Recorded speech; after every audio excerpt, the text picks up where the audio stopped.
Hello friends, आज मैं आपके सामने जो अपनी सीरीज चल रही थी इलेक्ट्रिक फील्ड की, सबसे पहले हमने पढ़ा चार्ज के बारे में, फिर इलेक्ट्रिक फील्ड के बारे में, फिर इलेक्ट्रिक पोटेंशियल, है ना, और इलेक्ट्रिक डाइपोल। इन चीज़ों के बारे में हमने पढ़ लिया। आज हम पढ़ेंगे इलेक्ट्रिक फ्लक्स। क्या? इलेक्ट्रिक फ्लक्स, विद्युत फ्लक्स।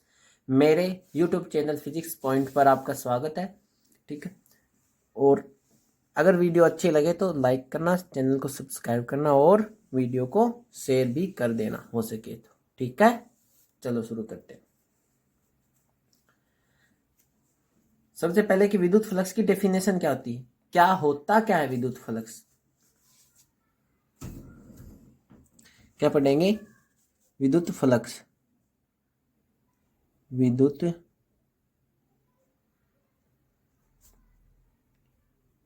फ्लक्स, क्या पढ़ेंगे? विद्युत फ्लक्स।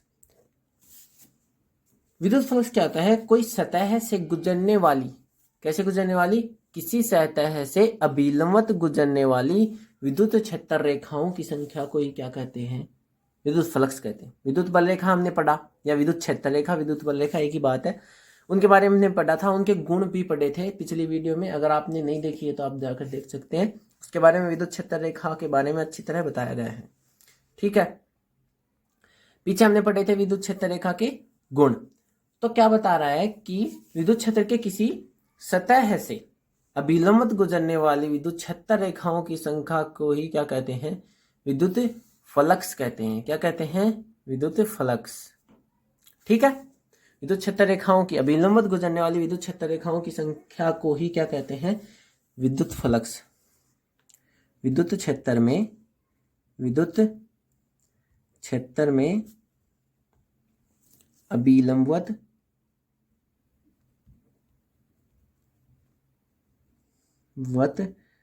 गुजरने वाली क्षेत्र रेखाओं की संख्या को, अभिलंबित गुजरने वाली क्षेत्र रेखाओं की संख्या को क्या कहते हैं?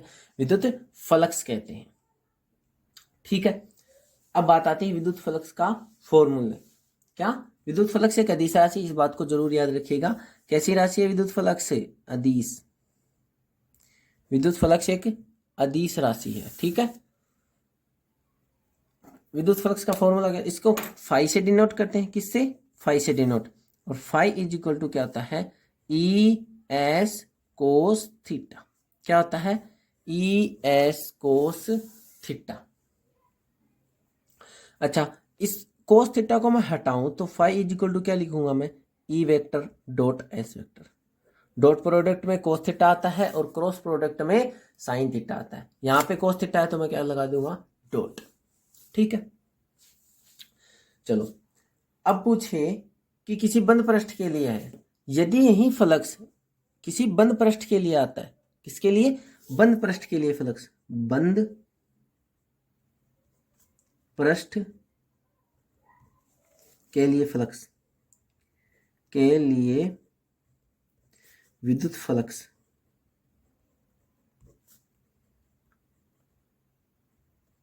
तो इसको समाकलन से डिनोट करेंगे। कैसे, किससे डिनोट करेंगे? समाकलन से। यदि बंद क्षेत्र के लिए विद्युत फ्लक्स पूछता है तो फाई इज इक्वल टू समाकलन ई vector dot d S vector.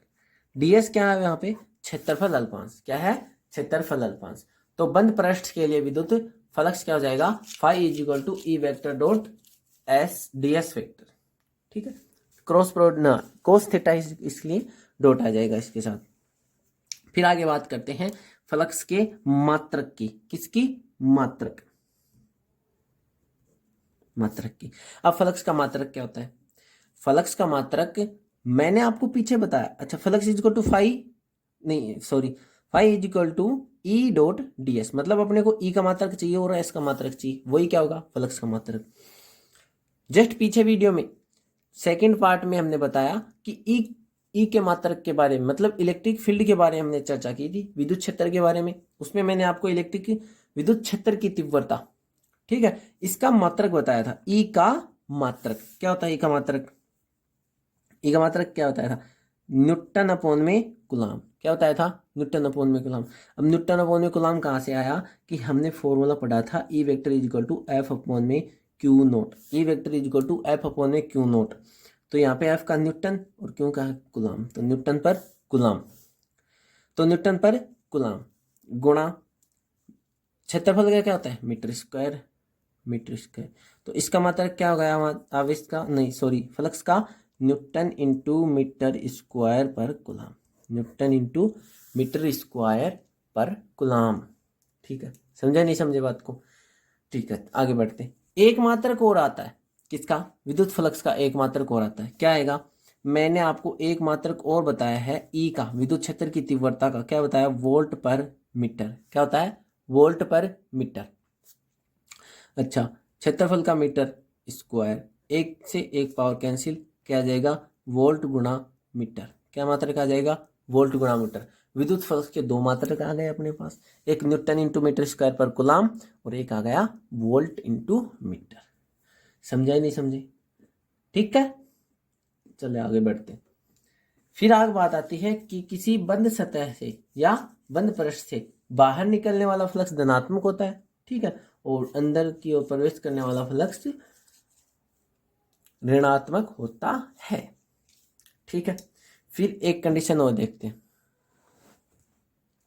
कि ये कोई बंद सतह है ऐसे, ठीक है, इसमें कितनी क्षेत्र रेखाएं प्रवेश करी? 1 2 3 4 5, 5 क्षेत्र रेखाएं प्रवेश करी। अच्छा, यहां से 5 प्रवेश कर रही हैं और 5 इस साल बाहर निकल गई, 5 ही प्रवेश करी, 5 ही बाहर निकल गई। फ्लक्स इज इक्वल टू क्या जाएगा? 0। क्या जाएगा? Flux is equal to 0। Flux is equal to 0। समझे नहीं समझे बात को? समझ रहे हो ना? फ्लक्स इज इक्वल टू हो जाएगा 0। अपने को फ्लक्स से तो देखना है, विद्युत फ्लक्स के बारे में तो पढ़ना है, तो इसमें फ्लक्स इज इक्वल टू क्या जाएगा? 0। मतलब किसी बंद सतह से में प्रवेश करने वाली क्षेत्र रेखाओं की संख्या निकलने वाली क्षेत्र रेखाओं की संख्या के बराबर है, तो उसका विद्युत फ्लक्स कितना होगा? 0। क्या होगा? 0। अब पढ़ेंगे गाउस का नियम। क्या पढ़ेंगे? गाउस का नियम। गाउस का नियम, गाउस एक वैज्ञानिक का नाम है जिसने एक नियम दिया था जिसे क्या कहते हैं? गाउस का नियम। ठीक है, क्या कहेंगे? गाउस का नियम। चलो देखते हैं।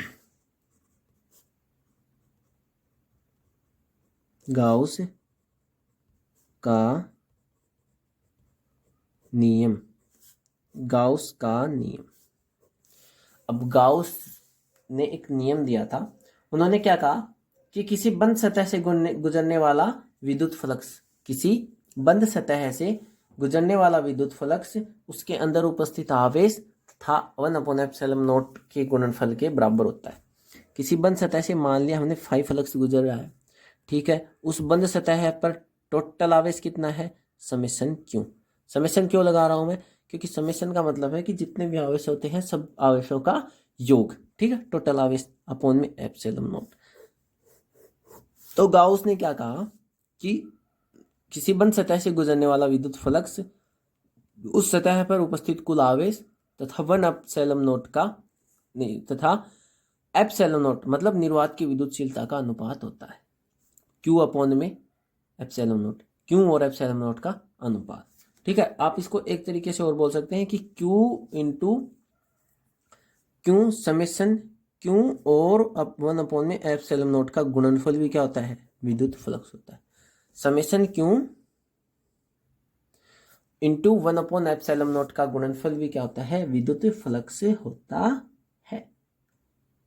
ठीक है, समझ गए इस बात को? चलो देखते हैं आगे। फिर क्या बात आती है? यदि किसी बंद सतह के अंदर आवेश शून्य है तो फ्लक्स भी क्या होगा? शून्य। क्या? यदि कोई बंद सतह है, कोई बंद सतह है, बंद सतह के अंदर आवेश शून्य। अच्छा, आवेश शून्य कब होगा? मतलब कि ये कितना हो गया? मान लिया कि प्लस का 3 कूलम, ये प्लस का 9 कूलम, ठीक है, 9 और 3 12, तो ये माइनस का 12 कूलम। टोटल आवेश चार्ज कितना है? टोटल चार्ज है 0। मतलब ये कितना हो जाएंगे? प्लस के 12, ये माइनस के 12, कितना हो जाएगा? 0। तो ऐसा ही जो सतह होती है जिसमें 3 आवेश है और इनका टोटल 0 आ रहा है, तो उसके लिए विद्युत flux phi is equal to क्या आ जाएगा sir? 0। Phi is equal to 0। ठीक है,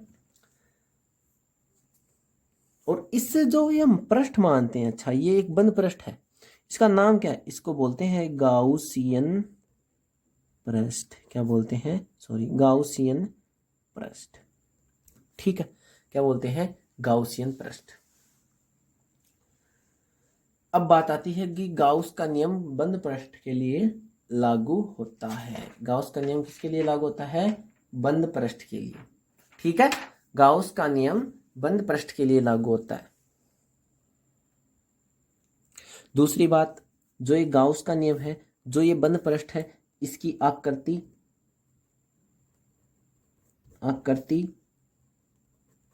आकार किसी पर भी डिपेंड नहीं करता। आकृति और आकार पर डिपेंड नहीं करता, मतलब चाहे आयताकार है, चाहे गोलाकार है, चाहे किसी भी आकृति की है, गाउस का नियम इसकी आकृति पर डिपेंड नहीं करता है। फिर क्या बात आती है? तो डिपेंड किस पे करता है? गाउस का नियम में जो विद्युत फ्लक्स है ये किस पे डिपेंड करता है? एक तो चार्ज पे डिपेंड करता है। किस पे? चार्ज पे। और दूसरी बात है ये माध्यम पे। किसमें? माध्यम पर डिपेंड करता है, माध्यम पर। जो अपना मीडियम है वो कैसा है, निर्वात है या कोई मीडियम है, ठीक है, तो उस पर डिपेंड करता है। ये किसकी विद्युतशीलता है? निर्वात की विद्युतशीलता। किसकी? निर्वात की विद्युतशीलता। निर्वात की विद्युतशीलता। अच्छा, यदि मैं इस आवेश को निर्वात के बजाय माध्यम में लूं तो फाई इज इक्वल टू क्या आ जाएगा? माध्यम के लिए फाई इज इक्वल टू क्या आ जाएगा? फाई इज इक्वल टू आ जाएगा समेशन क्यू अपॉन में epsilon. Epsilon summation Q upon में एप्सिलॉन, और समेशन क्यू अपॉन में एप्सिलॉन ऐसा यहाँ क्या आ जाएगी? माध्यम की विद्युतशीलता। क्या आ जाएगी? माध्यम की विद्युतशीलता। तो माध्यम के लिए क्या आ जाएगा? फाई इज इक्वल टू क्या आ जाएगा? समेशन क्यू अपॉन में एप्सिलॉन। चेंज हो गया ना, ये इसमें और इसमें चेंज है। ये क्या है? एप्सिलॉन है, यहाँ पे एप्सिलॉन नोट है। एप्सिलॉन है, यहाँ पे एप्सिलॉन नोट है। तो माध्यम पर डिपेंड हुआ, माध्यम पर डिपेंड होता है। तो क्या होता? गाउस के नियम में विद्युत फ्लक्स बंद पृष्ठ की आकृति और आकार पर निर्भर नहीं करता है, इसके माध्यम पर डिपेंड करता है। ठीक है, माध्यम पर डिपेंड हो गया।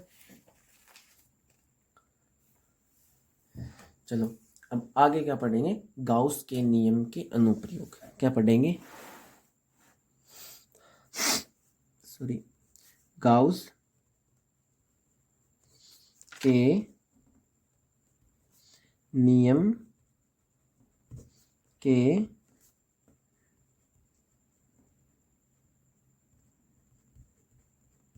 अनुप्रयोग। गाउस के नियम के अनुप्रयोग। सबसे पहले आती है किसी अनंत रेखीय विस्तार के आवेशित तार के कारण विद्युत क्षेत्र। किसी अनंत रेखीय आवेशित तार के कारण विद्युत क्षेत्र। तो अनंत रेखीय आवेशित तार के कारण विद्युत क्षेत्र क्या होगा? हाँ, उसका फॉर्मूला होता है E vector is equal to lambda upon 2 pi epsilon r। क्या होता है? E vector is equal to, देखो, अनंत रेखीय आवेशित तार। अनंत रेखीय आवेशित तार। अनंत रेखीय आवेशित तार के लिए क्या होता है? E vector is equal to lambda upon 2 pi epsilon not small r। 2 pi epsilon not small r। Small r है ये क्या है? दूरी। क्या है? दूरी। अच्छा, स्मॉल r के बारे में बताऊं मैं आपको कि मान लिया कि ये एक अनंत रेखीय आवेशित तार है, इसके चारों ओर हम बेलनाकार गाउसियन पृष्ठ की क्या करेंगे? कल्पना करेंगे। बेलनाकार गाउसियन पृष्ठ आ गया। अनंत रेखीय आवेशित तार के चारों ओर बेलनाकार गाउसियन पृष्ठ आ गया। तो ये जो r है ना, ये इस बेलन के इस पृष्ठ की क्या है? त्रिज्या है। क्या है? त्रिज्या। लेमडा क्या है? लेमडा के बारे में हम बात कर चुके हैं, नहीं की क्या? लेमडा के बारे में सॉरी क्या हो गया कि लेमडा है रेखीय आवेश वितरण। क्या होता है? रेखीय आवेश वितरण या रेखीय आवेश घनत्व। तो इस ये क्या होता है? क्यू अपॉन में स्मॉल है, क्यू अपॉन में एल, मतलब किसी तार पर वितरित आवेश क्यों और उसकी लंबाई का अनुपात क्या कहलाता है? रेखीय आवेश वितरण कहलाता है। क्या कहलाता है? रेखीय आवेश वितरण। ठीक है, तो पहले मैं आपको रेखीय सतत आवेश वितरण, जो एक होता है रेखीय आवेश वितरण, एक पृष्ठ आवेश वितरण और एक आयतन आवेश वितरण, तो इन तीनों आवेश वितरण के बारे में बताता हूँ, फिर हम पढ़ेंगे गाउस के नियम के अनुप्रयोग।